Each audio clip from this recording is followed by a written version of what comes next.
Hey everybody, it's Carter, and welcome to this episode of Making It Up, the show where I get to just kind of hang out and shoot the shit with other writers, which is a blast. I love it. I'm sitting here in my office, and I just want to say that I'm COVID free. And I only say that with a sense of wonder because my daughter just got it. She is home from college, and she went to a concert, picked it up there, kind of had a day where she was feeling crappy all day. Didn't really tell anybody that. And then after hours of sitting next to each other on the couch watching TV that night, she kind of informs me that she wasn't feeling great. Gets up, takes a rapid test, positive. So how I didn't get it from her, I don't know. How I haven't gotten it from the number of people close to me that I've spent time with who have been COVID positive, I do not know. But the COVID roulette wheel continues to spin for me. Exciting news. I won the Colorado Book Award, which was awesome. My book that came out last year, The Dead Husband, won the Colorado Book Award in the thriller category last Saturday night at a wonderful gala. 150, 200 people were there. It was a blast. And I've been very fortunate. That's actually my fifth Colorado Book Award. Colorado Humanities has been very kind to me over the years. So very excited to take home another award and to feel slightly less of an imposter than I normally feel on a day-by-day basis as a writer. The other exciting news, the other announcement that I have is this is episode number 50. So when I started this podcast, I had no idea how many I was going to do. It was just kind of open-ended. But now I'm at a milestone. I think 50 is pretty substantial. It's been just over a year that I've been doing this, and I've been having such a fun time. And I'm very excited that my guest today is so cool. She's perfect to be my 50th guest. Today on the show, I had Hannah Mary McKinnon.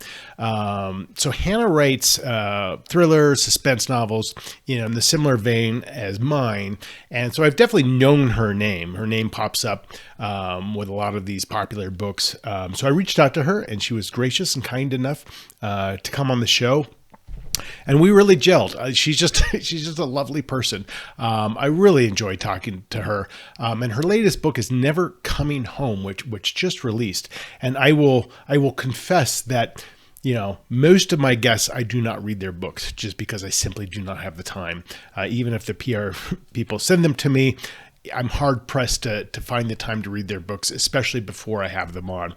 I did not read Hannah's before I talked to her, but I read it after, and it is amazing. So Never Coming Home is a fantastic book, and all I'll say is that you've got a protagonist who is equal parts lovable and hateable.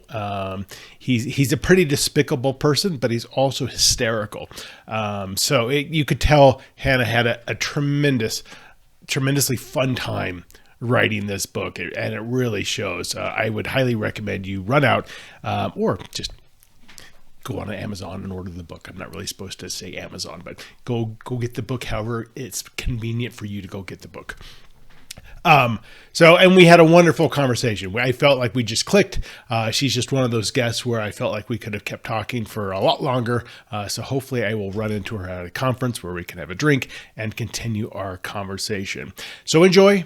This is my conversation with Hannah Mary McKinnon.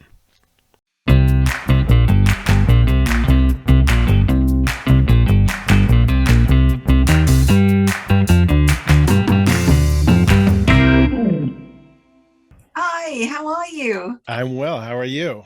Good. How are the allergies? They're better.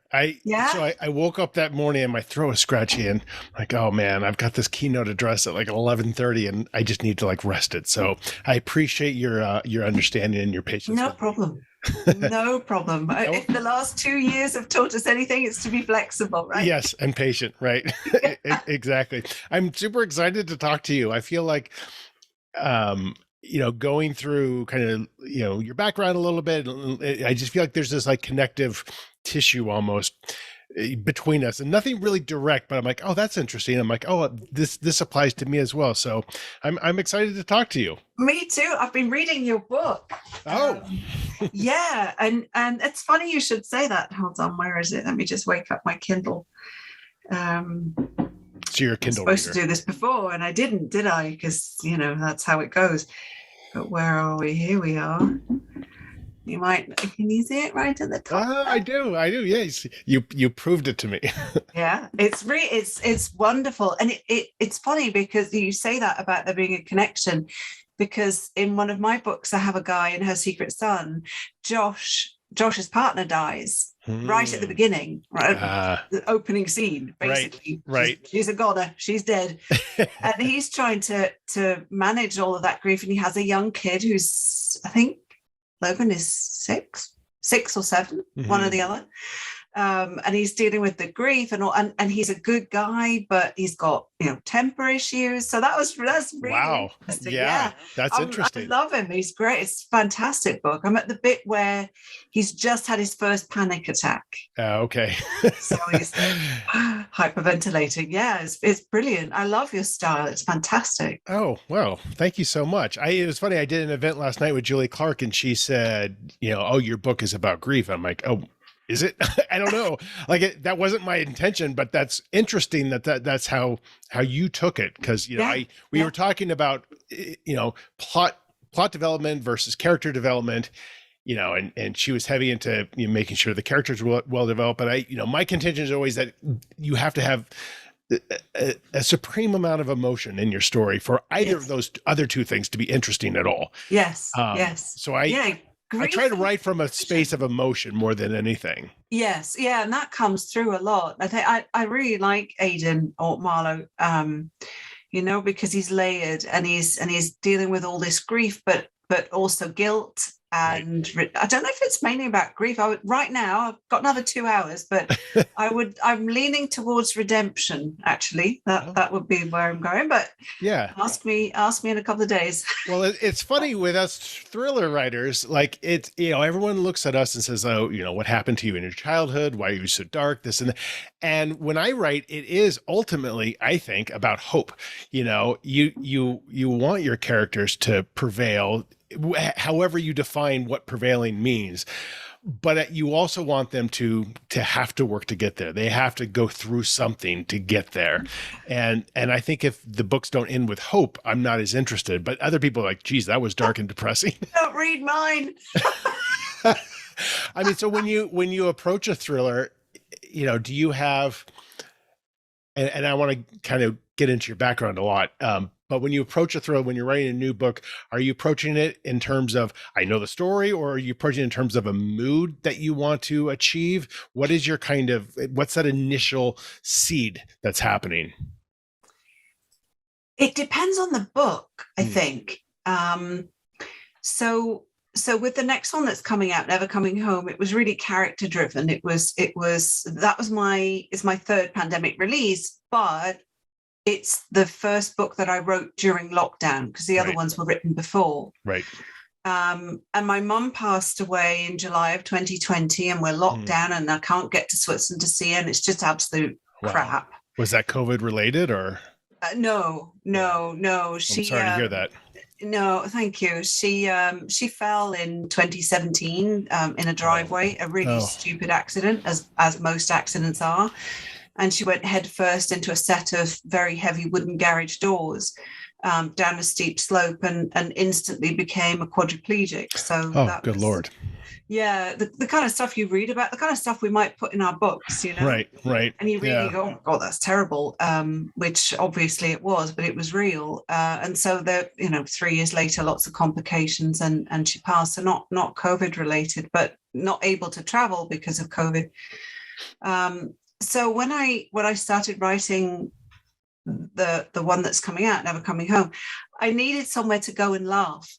So it's actually my funniest, but it's also my darkest. Right. But it was very much character driven. I needed a character who was bad, but someone who'd make me laugh. And the other ones, it's not necessarily a mood. I think they always start with a what if scenario, something that's generally really innocent, something like, somebody finding news article, I think I heard on the radio, someone finds a wedding ring at a playground and is looking for the owner on social media. And my initial thought is, oh, that's so nice. Swiftly followed by, ooh, but what could go wrong? Right. It's right. Because of course. because thriller brain. Right. Right. But that's interesting you say that, because I preach the 2 words of what if all the time, because I don't outline. So I always start with just that. Oh, so for example, The New Neighbor, that opening scene, that's all I knew. I'm like, I don't know who these people are or why they're doing, but what if this? And then as I'm writing every chapter, it's like, well, what if this happened? And it takes you in a million different directions. You have to backtrack a lot, but that's the joy, is the whole what if of writing for me. That scares the bejesus out of me. You don't outline. I don't know how to. I've tried it. I immediately start veering from it, because this what if is like, oh, what if she finds this inside this safe? I didn't outline for that. But that sounds more interesting to me. So I immediately go off-roading. So you actually, you plot as you write. You plot on the page rather than doing plot loosely. Really. I don't know more than a couple chapters ahead. And I don't know my endings until I'm about 80% into the book. Wow. So, but it's how I get joy. It's the discovery, the nightly discovery of like, what's going to happen now. But so you're in the other camp. You are, because I saw that you actually teach about outlining and plotting and things like that. So you've got it down. I do a lot of trial and error, and I always say I'm not married to the plots and the outlines. Things shift generally for the better when they do. And there's no way you can plot. Well, I can't. I shouldn't say you. I can't foresee every single twist and turn and layer of a character. And for me, that's the joy of being like an archaeologist. Really, I've got a site, and now I know what I'm gonna write, but now I've got to dig into it and get more into the characters. But yes, I do outline, and I feel that I can't start writing unless I think I know the end.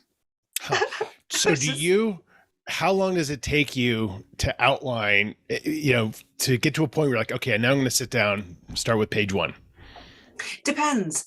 Sometimes the outlines come really quickly. I did one recently in a week. Jeez. Which is unheard of. Generally, it's a few weeks. I'd say maybe a month, but I've already been thinking about it as I'm working on the manuscript that's due. I'm already cheating on that one and thinking about the next one. Totally. Just very, slowly in the back of my mind, I've got this what if, and I'm thinking about it. So it can be very fast, but it can also be maybe not a couple of months, but a solid month probably, until I feel comfortable. And even then I'll start writing and I'll get to a point and I'll think, uh-oh. Right. Or organically, a new twist comes about that you hadn't thought of. Yes. Because that's the thing that kills me. It's like, I don't know. I can't in a week figure out, the clever twist. Even if I'm trying to do a clever twist, I wouldn't necessarily think of it just sitting down thinking about it. It has to be born out of what is happening on the page right now. And I guess it's just how our brains work. I know that. I find that so fascinating. Totally. Because if I drive somewhere, I need a map or GPS, please. I don't just drive off and think I'll get there. So I did try not outlining, but I found that I spent an awful lot of time meandering about, wondering what on earth I was doing. You definitely drink more going anywhere. and I didn't feel it was very time efficient. Right.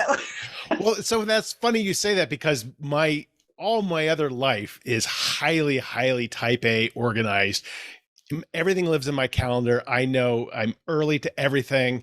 And it's just with writing, it's weird. It's just, I can't explain it. So I guess it's so just interesting. It's your creative outlet, I guess. It's just a different part of your brain. For sure. So I want to go way back. And so so the first kind of connective tissue. So I'm wearing this shirt. This is James on it. I have quotes from this band James in almost all of my books, and they are from Manchester, UK, where you were born. And I know you lived there for like a year or so, but I'm a huge Manchester 80s rock guy, the Smiths, New Order, all that stuff. So Yes, I actually set my book, Mr. Tinder's Girl, in Manchester, New Hampshire, just because I like the name, and I'd never been there before. So I flew out there. I'm like, oh, this place is cool. So that's how I got into the whole New Hampshire thing. But so you were born there, but then you immediately moved. yes. Your childhood was in Europe, correct? Yeah. I grew up in Switzerland, say for 3 years where we moved back to England and then, then back to Switzerland again. My mum was English. My dad is half Swiss, half English. So he was born in Switzerland, but grew up in England. And for me, it's the opposite. So that's why we moved a lot. I spent 35 years, 4 years in Switzerland, 4 years in England, 35 in Switzerland, did all my studies there, worked there until 2010 when we came to Canada. The Canadian connection's my husband. Got it. So it's his fault. And you're, I would love to live in Canada right now. We've been trying to figure out how to do that for 6 years now. Oh, do come. It's lovely. But growing up and going to school in Switzerland, you were not at all, in terms of your studies, writing focused, correct? No, not at all. So I went to school in German first and then in French, because I moved to Geneva as an au pair to learn French and then stayed there. Mm-hmm. So I have a commercial, 2 degrees. One is I did an apprenticeship and became a trained qualified accountant. That was the first one. And then I put myself through night school and got a Bachelor of Science in business. So not at all anything to do with writing, was not on my radar in the least. So I used to like creative writing in school, I was the nerdy one at the back saying, sir, miss, we haven't had an essay for assignment for a long time. And then everyone's shocking things at me, telling me to shut up, don't ask for that. But I loved it. But I wanted a big career, talking about the 80s, it was shoulder pads, big hair and bricks for mobile phones. And that was the trajectory that I wanted. And I had a great career. I had a great business career until we came here and I pushed it off a cliff. So that's our other connective tissue. Is I went to undergraduate to hotel school. But I studied real estate finance. I was going to go into hotel development, hotel consulting, operations, whatever. And actually I still have a hotel consulting job, but I was zero radar, right? I didn't even really like reading in high school, and I don't think I read any fiction at all in college because I didn't have to. Yes. And so it wasn't until I was 33 that literally on one day, just a weird thing happened and I just started writing and kind of have never turned back. But you were in a writing course? That was about 2003, wasn't it? It wasn't a writing course. It was actually an appraisal license course. It was just this awful thing I had to take to keep my appraisal license that I used to have. And I was just bored. So I posed myself a riddle on a piece of paper, a murder mystery riddle. I don't know why. And I just like, okay, I'm going to figure out this riddle in the next 2 hours and that'll keep me entertained. And that turned into a 400-page manuscript. And I'm like, I don't know what I'm doing. I don't know why this is happening, but I should pay attention to this. And I haven't stopped since, but that's the same thing. You have this weird, whatever that comes from, whatever that inflection point in your life that you don't realize, it just blossomed all of a sudden. And it sounds like maybe the same for you. So you, and I want to talk a lot about business as well, about the business of publishing with you, because I think when you come into this role of what we both do and you have a business background, I think that's tremendously beneficial because there's so much to this industry besides writing the book. And I think it helps to have that. So you had this very successful career. You were CEO. You moved to Canada with your husband in 2010. And then what? And I started my own business. And it was going to be the best thing since sliced bread. Mm-hmm. It was a new spin on HR. It was going to be fantastic. The whole world was going to want this platform that I'd built And keeping in mind, 2010 was a pretty ugly year globally in terms of the business environment. Yeah, that too. But I was naive, hopeful, arrogant, probably, certain that it was going to work, because professionally, I'd never failed at anything. Right. And I know that doesn't sound very humble, but that was the truth. I sailed through school. I did well, and even though it was challenging, I mean, moving to Geneva, having only spoken French for about a year and putting myself through school in French was hard, but that's fine. Yeah, you're smart. You figured it out. Yeah. Yeah. I like a challenge. I like being in situations that I've never been in before, which lends well to creative writing, my characters, I guess. So I was really, really certain that this was going to work, and it didn't. I mean, that company crashed and burned quite spectacularly. It's my most spectacular failure. So was this a one-person company at the time, or yeah, it was just me. How long did you give it before, I guess, until the money ran out, but how long did that take before it spectacularly failed? It was pretty swift. I mean, it was probably a year after we went live. I went live with it, that I realized this is not gaining traction. This is not working. And there were signs before. So it was reasonably swift, and it left me really in a bit of a conundrum, because I didn't know what to do next. Because when I was in Switzerland, when I met Rob on the internet, in the dark ages of the internet back in 99, by accident, he moved to Switzerland. I continued with my career. We had 3 kids in 16 months. We had twins the second time around. So it was overwhelming, very quick and done. And so he quit his job and stayed home with the boys. So he was a stay-at-home dad in 2003 for 7 years. Well, I continued with my career. So it was my career was my identity. Yeah, for sure. You hear people who have these long, big careers, and then they retire and they're lost. And that's how I felt. I just didn't know who I was. I'm a workaholic, so I didn't have very many hobbies, plus 3 small kids. You don't have much time anyway. So I found myself here in Toronto without any family, without really knowing anyone, without my career, in a bit of an existential crisis, which sounds ridiculous now. Looking back, I think, in comparison to other immigrants who come to Canada, I have it still very, very easy. So take a seat and shut up, But it makes sense that you have this. I mean, you're you've had, like you said, years of confidence. Yes. And to have that confidence broken, that's hard for anybody. Yes, it was. But you know what? It's not a bad thing to get a reality check. Totally not. So you decided to boost my confidence. I'm going to start writing, because there's no rejection in that industry. So here's the thing, though. I approached it much as it was very naive, the way I approached writing, because that's the best way to do it. It can't be that hard, can it? Millions of books are published each year. Ho, ho, ho.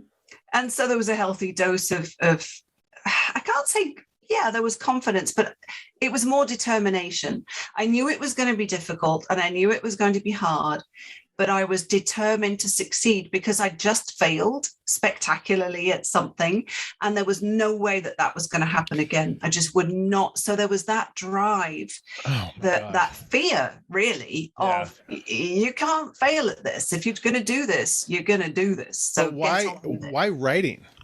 Because even on your website, it just is kind of like, and then I started writing. Like, what's that pivot? Like, why that? So I remember having a conversation with Rob, with my husband, and he said, if you could do anything, what would it be? And I remember thinking, I could stay in IT recruitment. It's safe and comfortable. I speak 3 languages, although in Toronto, German, nobody really cares. French, maybe, but otherwise, then not so much. But it'd be nice to do something else. And how come I don't have any anything outside of work. That's just bizarre. Come on, there's got to be something. And I thought about, I also had more time, so I was reading more. And I thought, I used to love creative writing. I used to love creative writing in school. And over the years, from time to time, I'd think, oh, maybe one day I'll write a book, maybe one day when I have time. And so I said to him half-heartedly, if I could do anything, I think I'd write a book. And he said, well, why don't you do that then? And then That's the best way to go into all of that, by the way, with that total blissful ignorance is the best way. Ignorance. It's the only way that you can make it is to be that stupid about it. It was a bit stupid. Yeah, that's how I did it. Yeah, honestly, it was just, because you don't know what you're doing. You're like, I took creative writing when I was 14. I don't remember. That sounds about the same as me. Honestly, I hadn't taken any creative writing courses, which turned out to be a bit of a mistake. I did take some thereafter. But I had an idea for a book. I just had this for my first one, which was a rom-com. The main character's in her early 40s, may or may not have some curly brown hair. You see where I'm going here.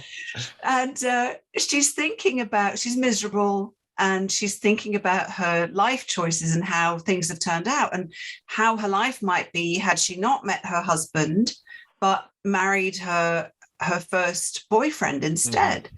And so she wakes up one morning and she's in bed with her ex-boyfriend, but realizes that this is an alternate reality. So it's Groundhog Day meets Sliding Doors. It's a rom-com. It's not a thriller. It's a rom-com. Could be a thriller, I guess. If you turned it that way. So it was an idea that was very clear. I outlined a bit, not extensively, a bit, made a ton of mistakes and wrote the thing. And eventually it did get published. So, and that started the journey. So a lot of people who listen to this are aspiring writers. So what did they always want to know, like, well, how do you do it?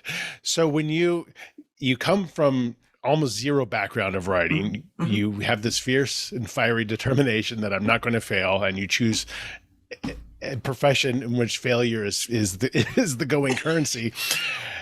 But I didn't know that. You didn't know that. So for me, for example, I wrote this first manuscript, no idea what I'm doing, didn't research anything, just wrote it. But then afterwards, I'm like, okay, what is the publishing industry? And I just went heavy into research and reading books about writing. I didn't take any classes, but, I approached it from a very business analytical angle of like, let me understand this and then I'll get back to it. When you were writing that first book, is that when you took the creative writing classes, or were you reading about publishing or anything like that, or you were just focused on the story at that point? So initially I just wrote the thing, and I sent it to my mum, who sent it was great. Listeners, don't do that. Right. Blurb on the front cover. Yeah. It was great. Hannah's mom. Brilliant. Yeah. Don't do that. So yes, then I researched the industry, and because I come from a recruitment background, mm-hmm. the whole publisher agent author relationship was very clear to me how that works, because it's very similar in terms of the contract. So I researched it a bit and sent it to agents. Yeah. And that was not the best idea. Some were very lovely and came back and said, look, we've got a good premise here, but the execution is flawed, which gave me a certain amount of frustration, of course, but also it told me that there was something here that I could work with and work on. Right. I much preferred that than them coming back saying, yeah, your writing's not bad, but the idea is terrible. Go write something else. But to be clear, you were actually sending out the manuscript, not just a query letter. Well, I was following the rules of whatever the agency. Agents wanted. Yeah, yes. Got it. Yes. So I researched query letters and followed what do they want, the first 10 pages, the first 3 chapters. I think at that time, actually, a number of them, it was still snail mail even. Yeah, so that's what it was for me, because I was doing this all in like 2003, 2004. So Yeah. nobody was asking for, very few were asking for pages until they wrote back, just because they didn't want to deal with all that mail. Sure, that makes complete sense. Yeah, absolutely. So how did you take that feedback and kind of recraft at least the first few chapters before sending it to more agents? I did. I rewrote it and sent it out again and got a ton of rejections again. And I think it was at that point that I was getting a bit frustrated. And I thought, maybe I should take a course or two. So I took a couple of workshops, local ones, joined a writing group, got feedback on my work on a more regular basis. And then in the end, I hired a freelance editor in the UK, which was eye-opening. It really was. It was really extraordinary and well worth the money that I spent. And I went back to a workshop while I was taking a course at Curtis Brown. So Curtis Brown is a big agent. They're a huge agency in the UK. And they just started this was in 2014. So they just started their Curtis Brown Creative Writing School. And I thought, a writing school led by agents, sign me up. So I applied for a spot on their 6-month online novel writing course and got in. I didn't think I would, and it was pretty pricey. I didn't think I'd get in. I think they had about 100 applicants for 15 slots, and I really didn't think I would. By this time, my confidence was really starting to wane. And then I got an email, and they said, we'd love to offer you a spot. And I thought, that's great. God, because I thought, well, I'll decide if I want to go and worry about the money if I get in. And then I did. And it was while I was taking that course during rewrites that I went to another workshop about how to get published and found my first agent just because I asked a question. I had gone through all the queries, but I asked him, I said, this book is set in the UK and there's some chapters in North America. Should I approach agents in the UK or Canada or the US, or does it even matter? And he asked me what it was about. He asked me if it was funny. I said, well, I think so. I hope so. And he said, well, send me some pages. And I ended up working with his colleague for a number of years. Wow. I mean, so it's interesting how the beginning of that story was, I got all these rejections and it was humbling. And for a lot of people that in my what I've seen, a lot of people get to that same point and they're like, I'm going to self-publish, which I think is a total mistake. Like, not in general, but like at that moment, you're being told your book isn't ready. And if you self-publish it, it's out there. Yes. You took the business perspective of like, okay, let me figure out how to fix this problem through research and through professional development, really. Yes. Which is kind of my angle as well. It's like, okay, and you do get to the point where you're like, I'm not good, and I accept that. And once you're kind of at peace with that, then you're in this place of like, okay, I can learn, I can be a sponge, and I can take this rejection, I can use it and not be distressed by it. And then, it pays off. It takes time. It takes years. I had 75 agent rejections before I got one, and my first 3 novels didn't sell.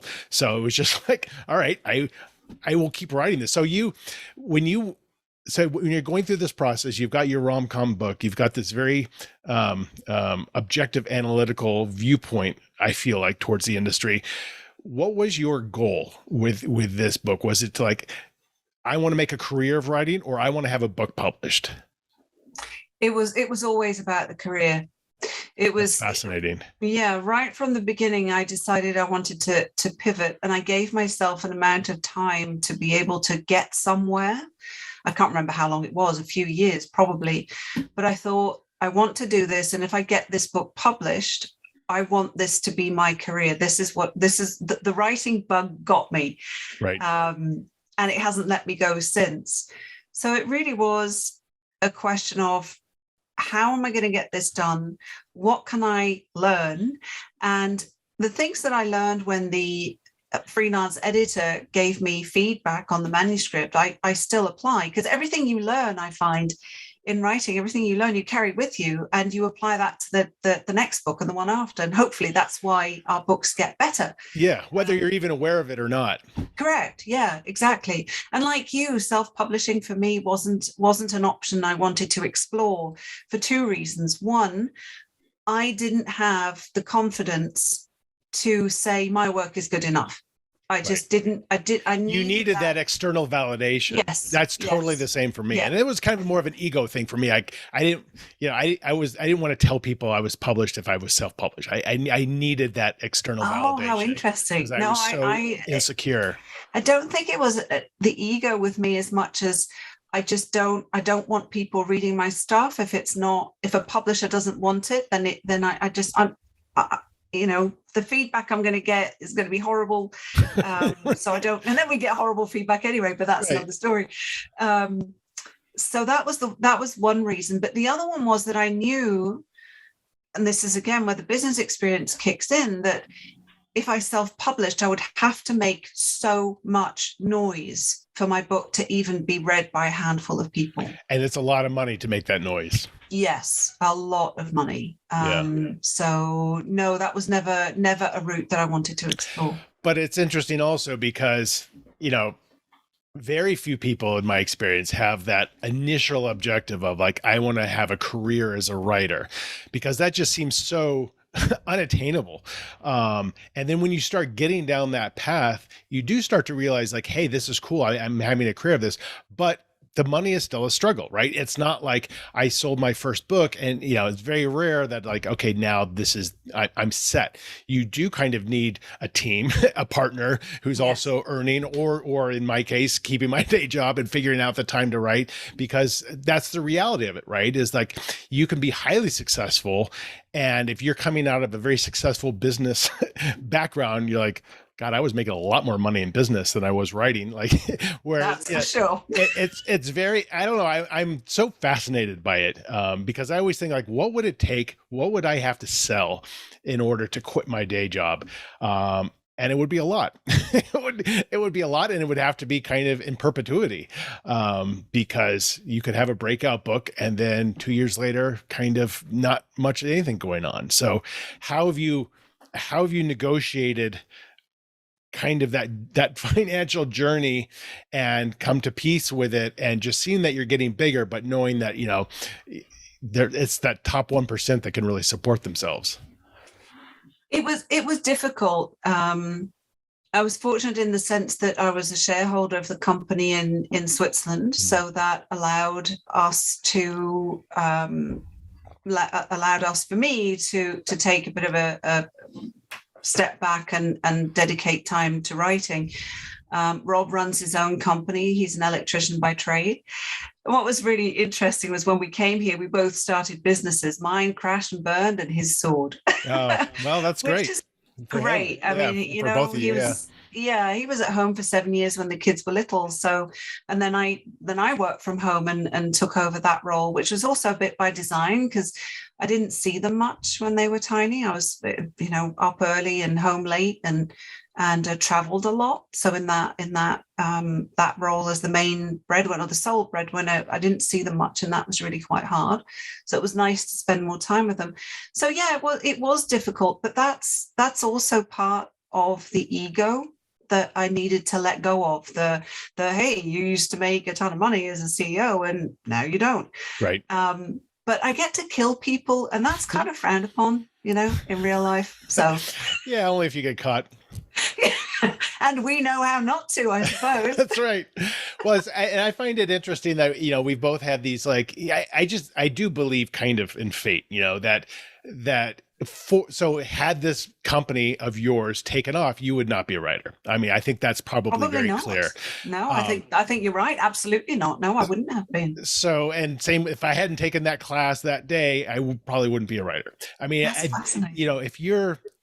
If you're a storyteller, and you were a storyteller when you were 14 taking that creative writing class, and something planted in your brain that day or that year that just was dormant, and it took that event to say, okay, here's a life shift for me. What am I going to do with it? And it's a pretty great position to be in, to have the financial security to say, okay, I'm not going to stress about the money of the books yet. I've got the money. I'm going to dedicate myself to being, good at this, if not great at this, and being a CEO of my own storytelling industry. And you've been able to achieve that, which is phenomenal. It's not, I'm not going to sit here and say it's been easy, that's for sure, and there's been a number of times where I thought, should I go corporate again? Should I is this sure. really working? Because with each book, you don't know how it's going to land, how it's going to do. There's no job security. Is there any though, at the moment, with any role that you have anywhere? But it brings me so much joy, and I'm so happy. And I remember a couple of years ago, I said to Rob, I'm going to give this until 2022, because that's when our twins graduate from high school. So in a couple of months. Mm-hmm. And depending on where I'm at that point, I'll decide what I'm going to do. Well, I'm still writing, and I've still got books coming out in 2023 and 2024, and hopefully beyond. So I'm extraordinarily happy doing what I'm doing, and long may it last. Yeah, and you never know. But I think so. And this is the other thing I want to talk about a little bit before we get to our little storytelling part. The business side of it. I started going to Thriller Fest before I was published, for sure. And because in my professional life, you go to conferences, you network, and you learn other things. In fact, I'm teaching there this year on marketing, how to market yourself, because I've learned all the other things that you need to be doing to help your books, and to also be in a community so that if things kind of dry up, you're not alone. You've got resources. So tell me about your kind of perspective on, because you do a lot of stuff outside of writing. You're a highly organized person. I can tell that. You've got a lot of events coming up, and you do teaching, you do book clubs. How important is all that other stuff to the success of a book? I think it's hugely important. You mentioned the networking, and I think that is what surprised me the most about the writing community. Coming from IT recruitment, it can be a pretty cutthroat industry at times. And I went to my first conference. It was BoucherCon in 2017. Mm-hmm. Where was that year? In Toronto. It happened to be yeah, okay. I didn't go to that one, but I remember that. Yeah. Yeah, it happened to be, a half an hour drive away. And a friend mentioned it. I hadn't heard of it before. And I went there knowing my editor. And I think, no, my agent wasn't there, but my editor was there. She was the only person I knew. Mm-hmm. And I knew I'd connected with Mary Kubika and with Kimberly Bell, mm-hmm. who were also with the same publisher. And I'd asked them if they would please blurb my book, which they both said they would. And so I got to this conference really quite nervous, because although I have confidence in my professional abilities, I'm not a particularly confident person in a room of people. I'm kind of an introvert, extrovert, depending on the situation. It's really quite odd. So like public speaking, things like that, not... Public speaking is no problem. Okay. No, so public speaking, as long as it's about my work and books, is fine. But if you throw me a birthday party and I'm the center of attention, I'll just go and stand in a corner. I hate that. It's pretty quite no. Make it about the books. That's okay, but just not me. This conversation is all about you. Does this make you uncomfortable? Not in the least. Do you like doing this stuff? This stuff is great. I love online events and conversations like these. No, this is great, perfectly at ease. But just, it's quite an odd combination. But I remember going to BoucherCon and being really nervous of all these authors and successful authors, well-known authors, and it's going to be really embarrassing because I don't even have my book coming out yet, sold, but it's not out. And I got there and I left with friends. Right. Totally. And it is so, it's basically like summer camp for authors, where you mm-hmm. see people that you haven't met before, but you just, you get brought into this fold of, I think, especially from what I've heard in the thriller writing community, it was really extraordinary. And that is what surprised me the most. And when COVID hit, I wanted to do something that would give back to that community that had been so generous. And I do a ton of promotion, of course, when people have books coming out, sharing and blurbing and graphics and whatnot, but I wanted to do more. And also distract myself from the pandemic. And that's when I created First Chapter Fun, which is where, with Hank, Philippi, Ryan, we read the first chapter of a different book twice a week on Instagram and Facebook Live. And that was really to be able to showcase other authors like you're doing, with the conversation we're having today, is to give back to the community that's been so generous and supportive, and to share the love of books in a different way. And I think that's really important. I mean, I do a lot of self-promotion events and stuff, of course, when my books are coming out. But then afterwards, I also try and always share stuff about other people's books, because again, what surprised me about the community is the lack of competition. Right. We both write thrillers, but just because somebody reads your book doesn't mean that they're not going to read mine, or vice versa. Totally. If anything, it's the opposite, right? Yes. Like, I want to find more books like this, yes. The rising tide lifts all boats kind of a thing. And exactly. I agree. And I've heard different things depending on the genre in which you write about, in terms of how cutthroat people are. But my experience in mystery, thriller, suspense arenas, beautiful people, like the kindest people, and will go out of their way to help you. Yes. And why wouldn't you? I don't understand why you wouldn't, because you're promoting reading, you're promoting literature. And exactly. So and I think maybe we're so lovely and kind and snuggly because we kill people on the page. We get all our nasty frustrations out on the page. So we're actually really nice in real life. Right. And I think that's true. I think it was Karen Slaughter who said that the romance writers were the nastiest people she had ever met. So you never know. But I think you take it, you clearly have that kind of business perspective, which I think, not only is it important, I think it's rare, because I think a lot of writers, I think, are introverts by nature and don't want to network, don't want to, I've written the book, that's my job. I don't want to have anything else to do with it. No, you're one part of this team that's all has a singular directive of getting your book sold as much as possible. That's right. You do what they do. You do what they tell you to do. Like it, to a degree, but you're a team player. And I think a lot of people don't know that.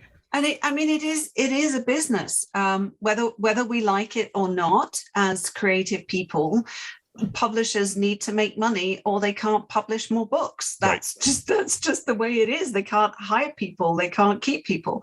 And so I made a real point of understanding. Okay, tell me how it works. Tell me what you're doing. And please, for the love of God, tell me if I'm doing something that you want me to stop doing, or do something that I'm not doing. Right. So it's, I've got to know the people at HarperCollins, so that the cover artists and the marketing teams and the social media teams and the sales teams. There isn't just a relationship with me and my editor and me and my agent. It goes way beyond that, because totally, the expression, it takes a village. It truly does. Right. So I find it's amazing, and we all have, like you said, the same goal, which is for the book to do as well as it possibly can.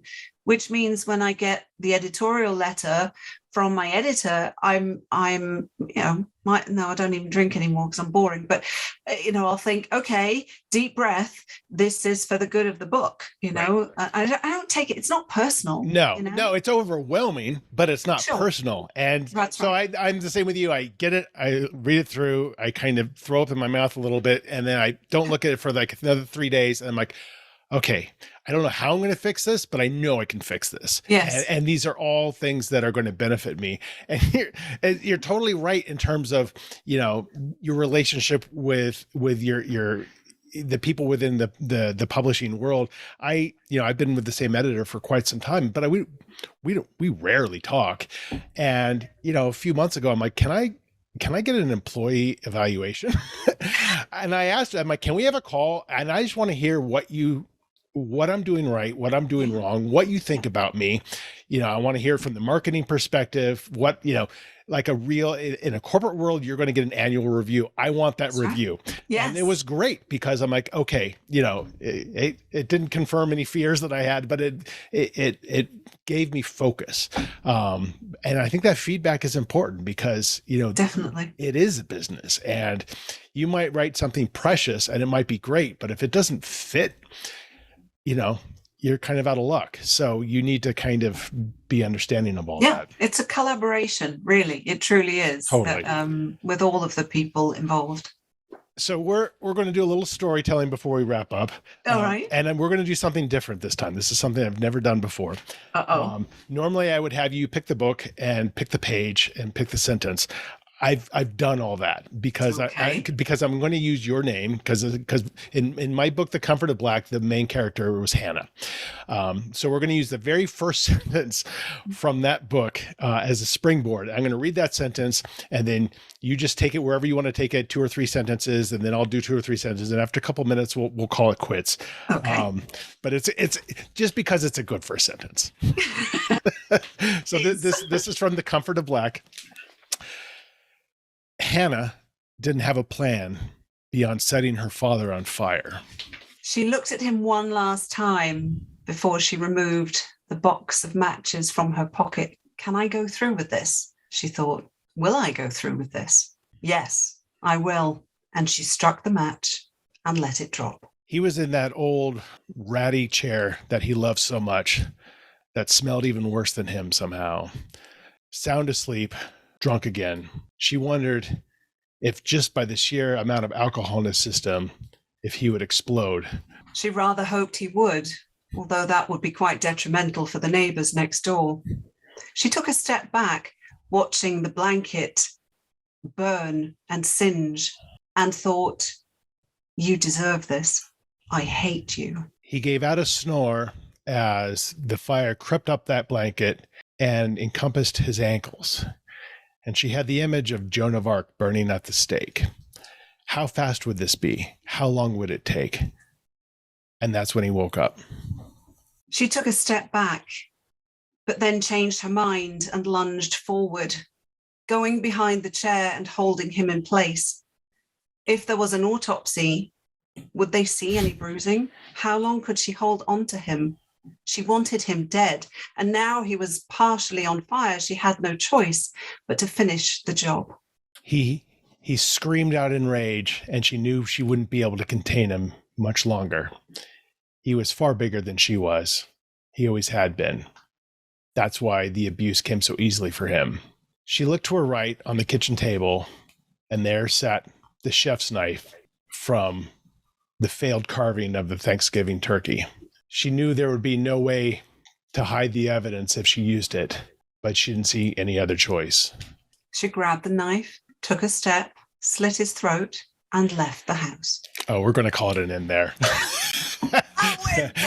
You are brutal. That was great. Sorry, Dad.